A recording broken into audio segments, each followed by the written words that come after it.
Magandang umaga po. Medyo maambon-ambon. Pero 11:30 na po. Ngayon lang po ako nagkakape kasi ngayon lang po ako nagising. Rest day po ngayon yung lingkod para kaya napahaba po ng tulog. Nagkakape po ako. Sinabayan ko pong pagbabasa ng Bible. Ito po yung nabasa ko ngayon. Pakinggan po ninyo. Ipaparadig ko po sa inyo. Napakaganda po eh. Nung binasa ko po, marami po akong naalala. Mga napuntahan kong lugar noon. Mga panahon na napuntahan ko, yun, mga naalala ko. Kaya pakinggan po ninyo, babasahin yung lingkod. Ito po yung salita ng ating Panginoong Hesus sa Mateo 7:3. Ito po ang sabi, bakit mo pinansin ang puwing sa mata ng iyong kapatid?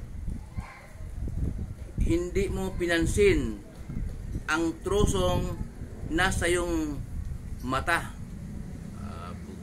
Pag puwing po, parang yung mata mo na puwing, talsi ka ng dumi, puwing ka.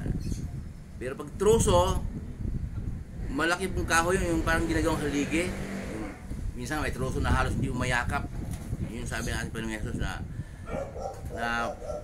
pinansin mo yung puwing ng iyong kapatid, ng iyong kapwa, pero hindi mo pinansin yung troso nasa iyong mata, mas malaki. Kaya po, ibig po sabihin noon,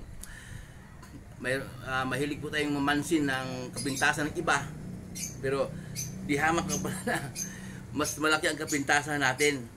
Yun ang ibig po sabihin noon.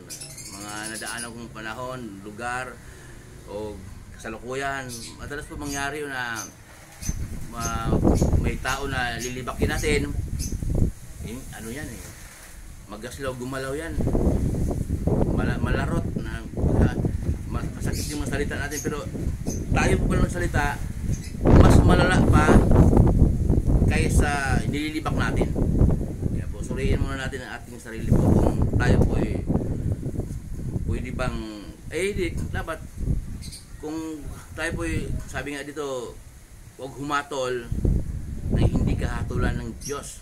Kapag humatol ka, hatulan ka ng Diyos ayon sa paghatol mo, ayon sa sukat na kung paano hinatulan ang iyong kapwa. Mayroon pong salita po na, huy, mali yan, pero hindi hatol. Kasi nga, utos ng Diyos, nakasulat sa Bible eh. Uy, may asawa ka na eh. Tapos may jowa ka pa. Mali yun. Hindi hatol yun. Kung talagang napatunayan mo na siya ay may asawa na, tapos gusto pang magkaroon ng jowa o may jowa na, kasi nga, nasa Bible naman eh, salita ng Diyos. Yun hindi hatol. Kasi napatunayan, yun ang ibig sabihin